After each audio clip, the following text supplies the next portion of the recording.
Welcome sa Benkada, Kate. Grabe. Grabe si Kate, sobrang, for me, lahat naman ng mga napunta sa Team Benkada, mahal namin, mamahalin namin. Pero, iba rin yung si Kate kasi yung combination ng boses niya tsaka yung kanta na kinanta niya, pati yung note choices niya, sobrang fresh tsaka sobrang, ano siya, parang for me, meron siya energy ng bagong generation.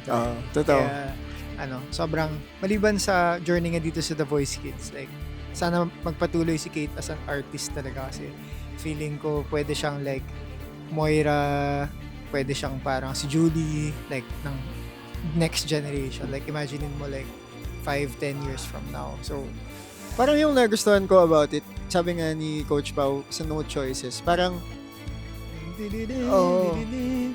yung song kasi na yun, ano siya actually una, if you were to sing an Adele song, that wouldn't be your first choice, 'di ba? Parang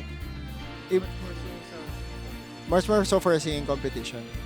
Kaya yun pa lang parang, wow, iba to ah. And then, yung song na yun mismo, the way she sang it, also wasn't the way it originally was.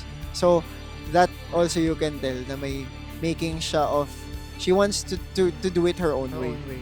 Kaya talagang kay Kate, welcome sa'yo sa Team Benkada. We'll do our best to guide you in your journey and see you soon. Thank you, Kate.